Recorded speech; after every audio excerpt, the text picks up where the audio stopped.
Hey, what's up? This is Chosen, and this video is going to be a collaboration with ColdBrew, where we go over the new champions via the test server. Recorded this before the Fusion event is live, and then we are going to be sharing this as soon as we're allowed to. So the video ended up being pretty long, like 40-something minutes. So we're going to have the first like 20 minutes on my channel, and then I'll link below after that, and then we'll link to the second half over on ColdBrew's channel. So let's get into it. Alrighty, now joined by my good friend ColdBrew. How you doing today, brother? All good, man. What about you?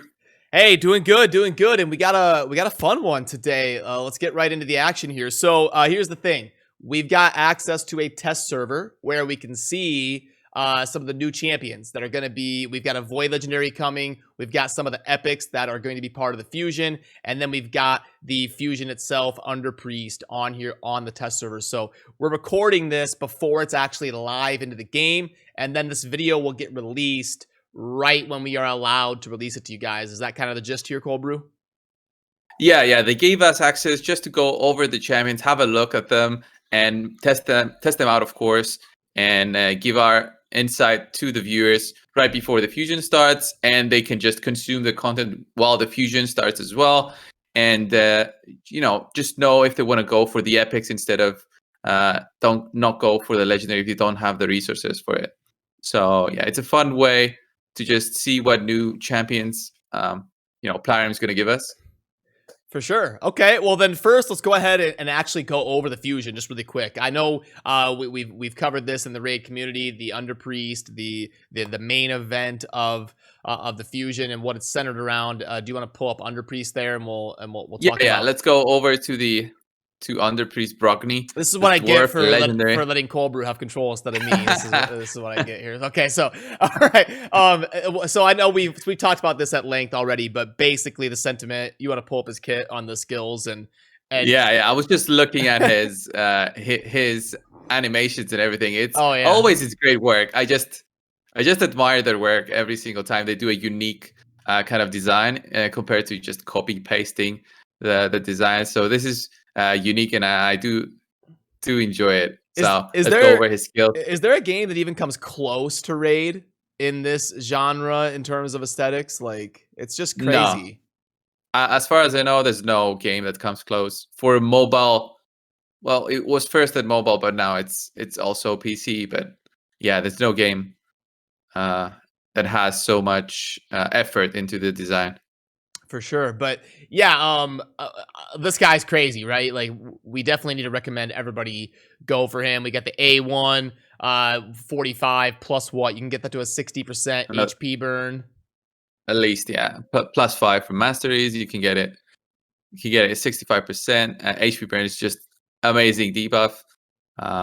For an A1, that's a pretty good debuff. The book value, we're gonna have to see all the other skills. Just to get how many books he needs. Then we'll go over his A2. Yeah.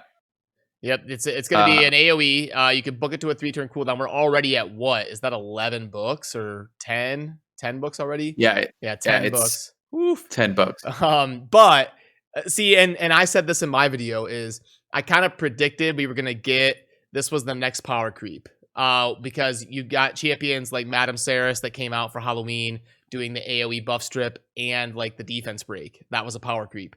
Now this one is going to be removing buffs from enemies and then also cleansing debuffs on allies on the same ability. I was like, that's going to be the next power creep, and boom, here it is.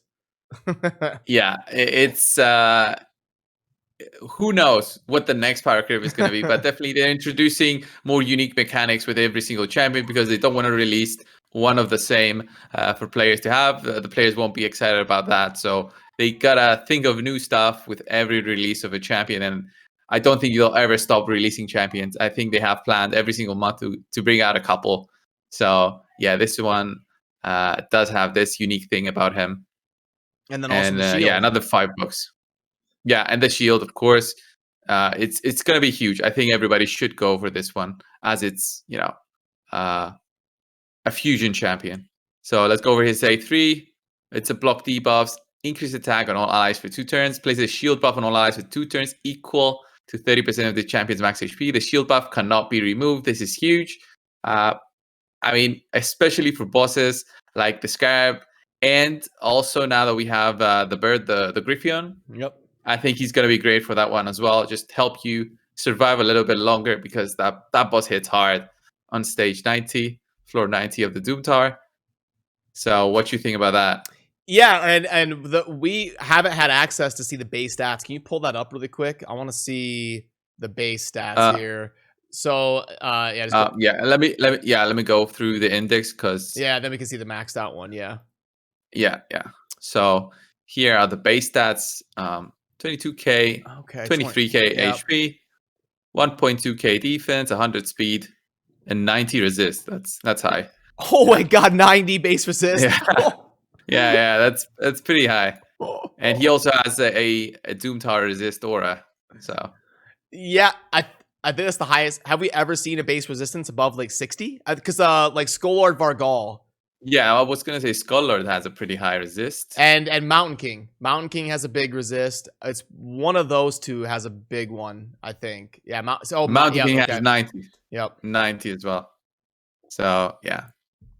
And I knew that as a theme, they were kind of building the dwarves to be sturdy. I think a lot of them have a pretty good base resistance. But yeah, anyway, that's does well for an attack based. Yep. And see, when we're trying to grade these champions, when we find out about them, it's hard to without knowing the base stats. You know, but now we can see they give us the kit without any info. They just give us the skills. We can't really know if the champion is as good as he seems, but yeah, once we have access to the test server, this is a good indication of how good a champion is for sure. Okay, cool. So that we can go back to the kit now, like the passive and whatever. But that was something I wanted to note of was the base stats for sure. Being invaded. I got attacked. Yeah, happens to me too sometimes. All right, then I guess we're on the passive. I'll let you go ahead and cover it. Yeah, the passive readout. Whenever an ally under a shield buff is attacked, reflects 25% back. Also heals that ally by 25% of the damage inflicted to the shield. If there are multiple champions in the team, but this skill only one will activate. Yeah, I like this one as well.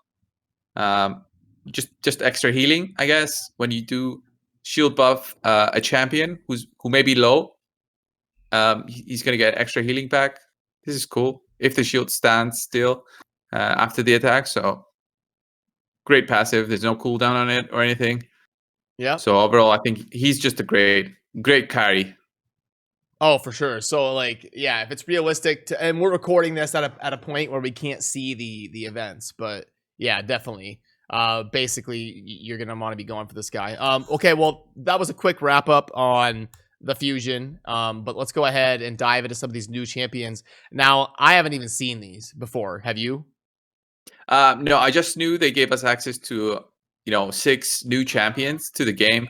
I haven't even had time to just equip them with anything so that I can actually see their multipliers or what they can actually do. So we'll go through their skills together. So this one's a Bannerlord, epic defense champion. Let's go over quickly. I guess his base stats are just he's an epic, but look at that defense, 1,454. That's pretty good for a base, I think. And then we'll go over his A1. Okay. Yeah. Attacks one enemy, 50% chance of placing a 50% decrease attack, 75% chance. That's quite high, I think. It's a good clan boss for A1. an epic. Yeah. Yeah. A2 attacks all enemies, 50% chance of placing a provoke. Also places a shield buff on this champion equal to 25% of their max HP. 6 books goes to 2 turns cooldown. 2 turn AoE provoke with a shield. That's yeah, that's quite. I mean, if you have him fast enough, this means like an almost constant control over waves. Yeah, that's good. Especially for progression, where you kind of get hit quite often. If you're having any issues with progression, that this champion should solve them. Honestly, just make him tanky. He's gonna be provoking all the time. He's gonna be staying alive. Since he's defense, he's gonna be adding shield to himself. Just add an apothecary, and then you're fine. I think. Yeah, that's to the whole team in terms of dungeon. There's not very many 2-turn AoE skills. Like Shield Guard, the uncommon, I think has one. But yeah, not a whole lot. So that's interesting. Yeah, very interesting. And then his A3, 60% increased defense, 50% increased attack buff on all allies for 2 turns. Yeah, that's good. 3 turns cooldown. Yeah. Both increased defense and increased attack. That's pretty good. And then the passive fills his champion's turn meter by 35% whenever they're attacked by an enemy under provoke or increased attack debuffs. Huh. And that's just So yeah. that just adds to his A2, I guess, even more. Yeah, you can cycle through it. So he's got to have a low base speed. I'm gonna guess like 90. I'm gonna guess 90. It's 96. Oh, that's pretty It's good. It's not that low. Yeah, no, that's not low for an epic champion. Anything above 95 is pretty good. Yeah. I mean, the amount of turn meter that he's going to be getting, both from his A2 and A3, because well, no, from his A2, which is the provoke. The A3, it's for your own team. So yeah, the provoke is going to be huge. He's going to be applying it every 2 turns. Then he's going to be getting attacked by everybody, and gaining 35% turn meter. What's the aura?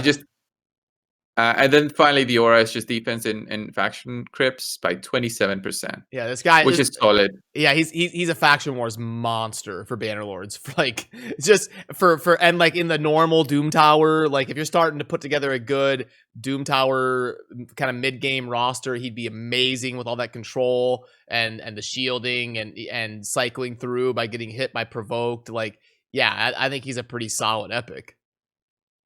Right. I think he's just huge, man. Yeah. I'm thinking about this champion for my free-to-play account, and I'm already thinking he's great. I want this champion, but then again, you'll need to sacrifice him for Brogni, and that's where they get you. They want you to spend, because probably there might be a 2 ways of getting this guy, maybe a summoning event, and we'll just have to see, I guess. I wonder if on what kind of events they bring out. I wonder if we started with the best epic, because I doubt there's going to be one better than this. The other I'll just have to see. The other 3 can't be as useful for this guy. I'm going to go out on a limb and say he's going to be the best one. I haven't seen them yet, but let's check it out. Let's go to the next one. Me neither. So next one is Mordecai. So this one looks cool. Yeah, I guess. Sacred Order. Okay. Sacred Order. Let's go over his base. I guess this is better way to see them. Base 100 speed there, 30 resist. Nothing too crazy about his stats for support. It's just average, I think. Yeah. So it's A1 attacks one enemy, 30% chance of decreasing the target's turn meter by 10%, 60% instead if the target is under an HP burn. Okay. It's conditional for an HP burn to be there. I guess if he also applies HP burn, that's gonna be useful. Could be really good in the spider. You got an HP burn on the spider, which is already good in the spider, and then you start slamming the turn meter down. Yeah, but it's only 10%. Yeah, you're right. Yeah, it's only 10%. It's not that significant of a decrease. Oh, I thought it was making the turn meter effect better, but no, it's just okay. It's affecting the chance, not the amount of turn meter. Okay, yeah. Yeah, because it's has a 30% chance and then has a 60% chance. So I figured that was the change. And then the A2 times in doing 75% chance of decreasing the turn meter of all enemies by 15%, fills the turn meter of all allies by 15%, goes all the way to 100% chance when booked. Yeah, I guess it's okay. It's okay if you don't have anything that's similar. But I mean, we've got a rare that does that, right? Yeah, Diabolist from the campaign. Yeah, it's kind of like she do this? I thought Diabolist was yeah, kind of. It's been like a year and a half since I used Diabolist, but she's the magic affinity demon spawn from far right. left. She fills the turn meter by 15%, decreases by 15%. That's a 4-turn cooldown though. Yeah. But still, this is a rare, and this guy is a brand new epic. Yeah, I mean, brand new epic that they're introducing. Yeah, it's kind of like a super budget Lysandra. I guess. And then A3 Heavenly Flames, 75% chance placing an HP burn on all enemies for 2 turns. There's the spider. Plays a 50% increased attack buff on all allies for 3 turns. Okay. Well, this is great. If you're having issues with the spider, he's gonna solve them. And even if he's gonna be weak affinity for 20, he's gonna help you go to 20. If you just want to use other champions for that. So I'm thinking free-to-play account for myself. This guy will help me just pass through stage 18 where I'm stuck right now on the free-to-play. So this is huge for that. And he doesn't even need the box. 75% chance against, I don't know how many targets we have in Spider. 13 targets? No, or is it 14? 11's the max, I thought. I thought it's the spider. Is it 11? I thought it's the spider plus 10 spiderlings. Why am I teaching Is it you about 10? the spider den? That should be the other way around. Like, I don't count the spiderlings, man. You're the spider guy. Keep spawning. But yeah, I think it's 10. I think it's 10 because I think it spawns 2 at a time, or like after each one of your turns, and I think it's got the 2, 4, 6, 8, 10. I think, but I always thought it was more than that. I guess anyway. So. Yeah, we'll do a run. Go do a run. No. I won't. I accept your quiz as a quiz master. You know a bit more. All right, so we get the aura here of accuracy. Okay, yeah, I mean Mordecai's all right. Like, yeah. I think the HP burn as an AoE just saves this guy as a useful epic. I would say it saves him from being a useless epic at least. Yeah. I mean, if this was a single target HP burn, I would consider him trash. Yeah. Yep. I agree. Right? Yep. I'd give him like a B-. Without that, it would have been like a D. Right. So Fenshi is the next one. So this guy's an attack-based epic. 97 base attack. The base attack that he has 1,465. That's good for an epic. That's solid. Yeah. So let's go over his skills. Hate Blades is his A13 hitting attack. Each hit has a 30% chance of placing a 30% decreased speed debuff for 2 turns. That's really good for Fire Knight. Fire Knight, it's great. And then Nowhere to Run on his A2 attacks one enemy 3 times. Each hit has a 50% chance of decreasing turn meter by 15%. That's another Fire Knight. Goes 2 turn cooldown. Yep. That's insane for Fire Knight. Like Relentless set on this guy. Yeah. On the Fire Knight. It's gonna be a ton of fun. Yeah, with just 6 books here and then another 4 here. That's 10. We'll see about his A3. Then his A3 attacks one enemy 2 times. Each hit has plays a 5% poison debuff on the target for 3 turns. 3 turns.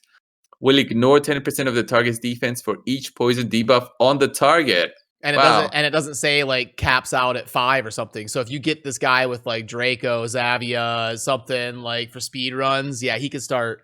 And that's the 3-turn cooldown. That I bet that thing could do some crazy damage. You get him in like Relentless or Savage. Yeah, right. I think this guy's gonna be great for unkillable clan boss as well as an attack champion. Yeah. He also places poisons. I mean, he places 2 poisons for 3 turns, and it's on a 3-turn cooldown.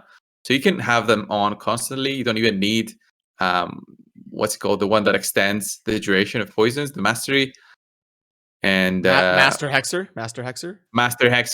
Master Hexer, he doesn't even need that, I guess. And then you get this guy in Giant Slayer, and a lot of times in unkillable comps, you can put your DPS in Relentless set. You get this guy with Giant Slayer, Relentless set, it's gonna be just, and then he's ignoring all the defense. Like, he's gonna be cranking out hits and damage for sure. It's too bad decreased speed. He doesn't get any value out of that in a clan boss, but yeah, but I guess he has like a double use in Fire Knight as well. So pretty solid epic. Yeah. Again, he looks great. Also, like, look at that. Yeah, definitely. Look at that. The fire blades. Yeah, he's super. He cool. looks great. Yeah, no, I like Fenshi for sure. Alrighty, that's going to do it for the first half. Down below in a pinned comment, I will link over to ColdBrew's channel so you can check out the rest of the champion reviews that we are going over. So huge shout out to ColdBrew for joining me on this one. It was a lot of fun. Have a good one. Peace.